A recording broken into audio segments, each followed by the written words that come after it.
Hello, everybody, and welcome back to Noir Bar, the dirty little corner of 1,000 movies before you die. Today, we're going to be looking at 1955, The Man with the Golden Arm, starring Frank Sinatra, directed by Otto Preminger, and a great noir. Join us on the other side for that amazing film.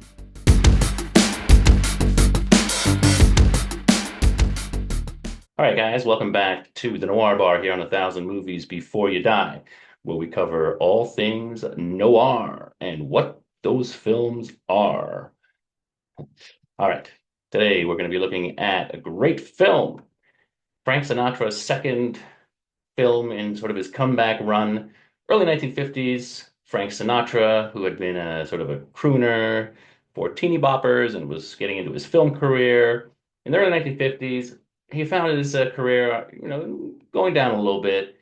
His private life was in a bit of tatters, divorced from Ava Gardner, who he had divorced his wife for. So, things weren't going that great.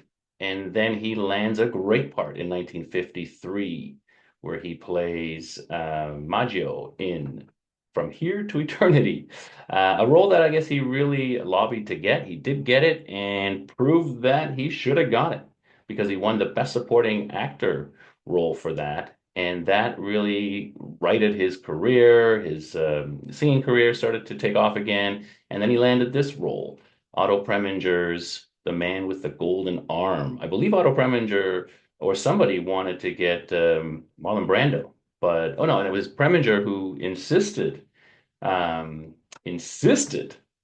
Frank. Big Frank Sinatra.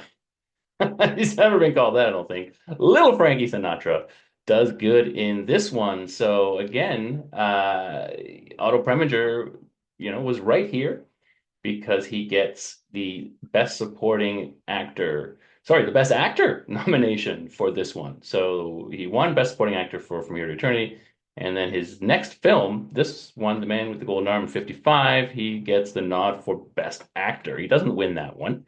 But I think this role, I mean, it's you'll see when you watch this one, it is really, really, really fun. Maybe fun's not the right word, but he does a great job with this. He plays a ex-con, ex-junkie who has just gotten out of prison where he learned how to drum, be a jazz drummer, and now he wants to become a jazz drummer and quit the last job he had, which was sort of illicit card dealer, where he worked for some lowlifes who had sort of an illicit card game going, and he was their top dealer. He was great with his hands and was just good at that. And so he gets back to the neighborhood, fresh out of prison, he wants to change his life, and that is our film. Will Frank Sinatra, Frankie Machine in this, make it? He's up against some tough headwinds. The neighborhood he's gone back to is just full of lowlifes. His good friend, what's his name? His name is Sparrow, played by Arnold Strang, something like that. And he's a small-time hustler. In the beginning, we see him dyeing a dog black, and I guess he's going to pawn him off as somebody's lost dog. I mean, he's selling these dogs. The people who run the card game, Schwiefka is his name. Robert Strauss plays him, and he's sort of a local leader, low life. He's not really a mob boss or anything, but he's sort of the guy who runs his game, and Frank works for him. Frankie Machine worked for him anyway before he went into prison. And the other guy who kind of co-manages this game is Louis, who's the local drug pusher. And these characters conspire to make it very difficult for Frankie to switch careers. They really want him to deal, and Louis is also the pusher. He really wants Frankie back on heroin.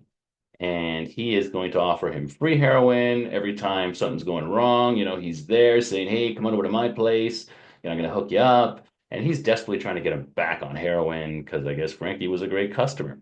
And so you've got all these people conspiring to get Frankie back in. He's got one ally played by, the amazing Kim Novak. And she's the savior in this. She's one of the few people who, I don't know, the only people actually who are on Frankie's side, who believe in him, who want him to win.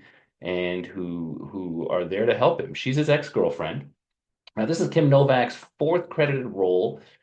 She had her first credited role in Pushover, which is a great film, great noir with Fred MacMurray. And then she had a couple of uncredited and a few sort of not that great films. And then this one, pretty much right after. I believe that one was 54 and this one's 55. Pushover, I think, is 54. And she's great in this. So this is kind of her second, role, sort of good role. And she really does a great job with it. She plays, like I said, Molly, and she is the foil for the worst of Frankie's, uh, what do you want to call them? Antagonists, I guess. Just people who want him back in that old life. And the worst is his wife, Zosh Machine, played by Eleanor Parker. And man, oh, she is just awful. So she is an invalid. She's in a wheelchair. Frankie married her, not because he loved her. He was actually going out with Molly. But he was high on heroin. He crashed a car that Zosh was the passenger in, and then Zosh was paralyzed from the legs down, and is in a permanent wheelchair. So feeling sorry for her, he married her right there in the hospital. Wow. Guilt is quite the aphrodisiac, I guess.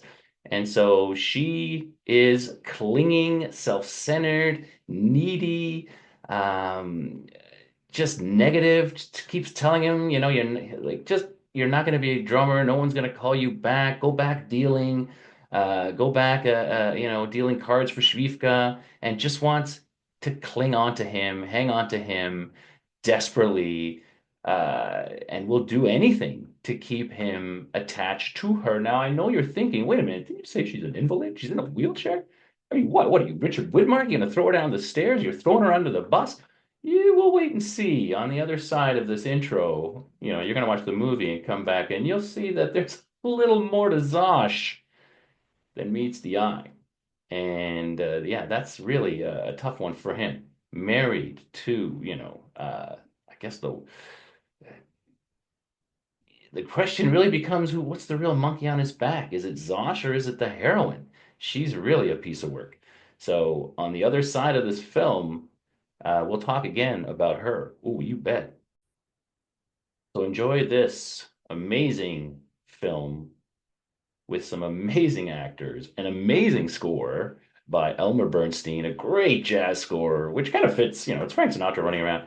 And you've got this great jazz score, which isn't an affectation because he wants to be a jazz drummer. So it really fits, and it fits perfect into noir. I mean, one of the myths of noir is that jazz score is the noir score. But if you really look at noirs, they're far more likely to have sort of big band or even classical music in them than that, well, that stereotypical jazz.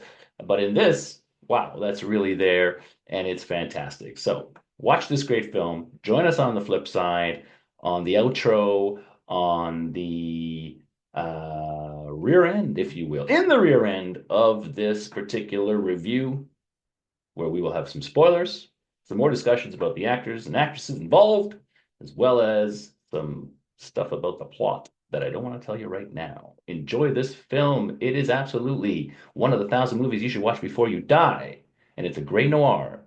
Enjoy it here on Noir Bar. See you in a couple minutes. Well, a few hours. Well, I think it's an hour and a half. Whatever.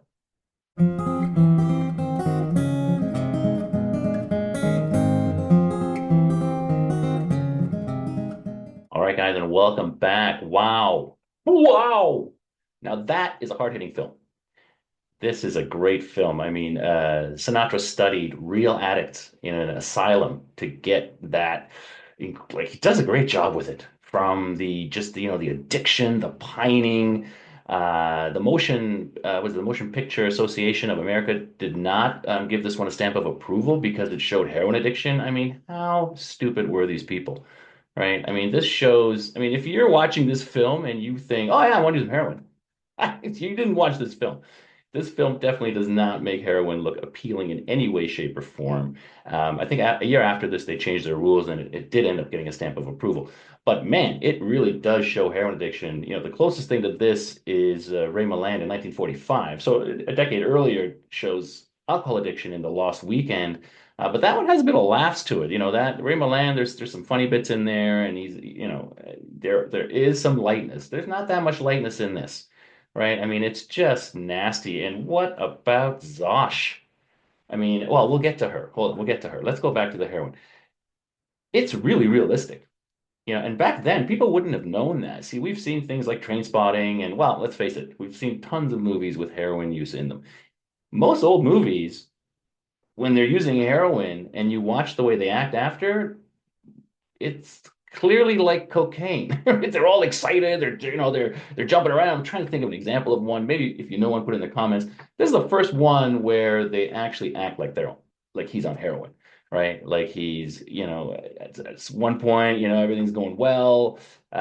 He's sort of feeling good. Doesn't have to practice. That's the one where the scene where Molly gets mad at him, right? But man, like right down to the pupils, right? I mean, they get that right. The pupils, getting smaller. I think that's what it is, smaller with heroin, and they nail that. His sort of pining for it when he's stuck in the room with Zosh. I mean, gosh, he'd drive anyone to using heroin. And the withdrawal in Molly's apartment where he's banging on the door. I mean, it's groundbreaking, groundbreaking film about addiction and really showing how nasty and ugly it is. And Frank Sinatra absolutely deserves the Oscar for that. I mean, really does a great job with it. He didn't win the Oscar for it, right? But I think he deserves the Oscar for it.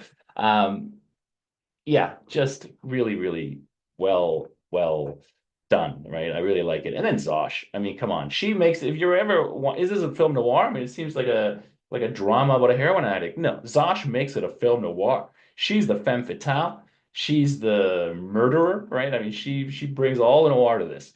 I mean, here she is sitting in this wheelchair, pretending to be paralyzed so she can cling on to Frankie Machine. Wow. And then being so negative, like she just wants to keep him small and in this little world. It's a perfect example of an enabler, the worst kind of enabler. And then every time, well, not every time, but almost every time that he runs over to use the heroin, it's because he's cooped up in the apartment with her. And she's nasty and negative and jealous and really, I think, a study in pathetic evil, right? She's really nasty. The ending, okay, it's a bit ridiculous the way she stands up. It's just so typical of movies back then, right? Somebody just losing their mind and forgetting themselves.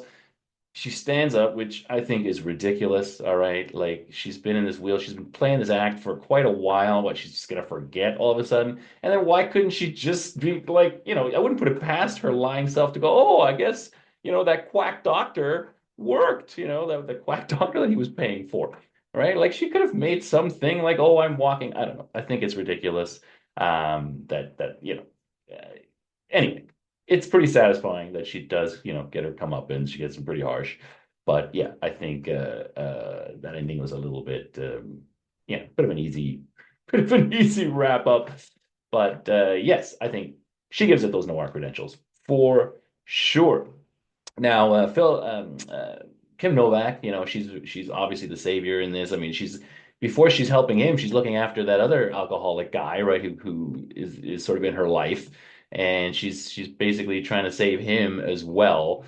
Kim Novak got a lot of sort of help in this one from because, like I said, it was her fourth sort of credit film. She was quite new, and Otto Preminger and Frank Sinatra cut her quite a bit of slack. They really supported her. Apparently, some cases got up to 35 takes, and I think she did a really great job with this one. So yeah, there you have it. I think one of the best films on addiction. Oh, one more thing. Again, what? Why, if your name is Frankie Machine and you want to be a drummer, would you want to change your name to Jack Duval? I mean, if your name's Jack Duval and you want to go to Frankie Machine, I get that. Bit much. But what? Mr. Machine on the drums. I don't know. Mr. Duval. Anyway, some choices there. Great performance, hard hitting. I mean, the best example, I mean, in all film, I think, of a great heroin addiction and attempt to kick it, and then the monkey on your back and the reasons you go back into it, and just making it seam and showing how hard it is to kick. And the real lesson in this that you can't go back to your old life and do all those things if you want to kick an addiction, right? So, at the end he decides that he's going to leave. He's got to leave the neighborhood. He's got to get out of there. And you got to get out of here because the bar is closing. It's last call. The bar is closing. Time to leave. Take a powder. Get busy watching or get busy dying.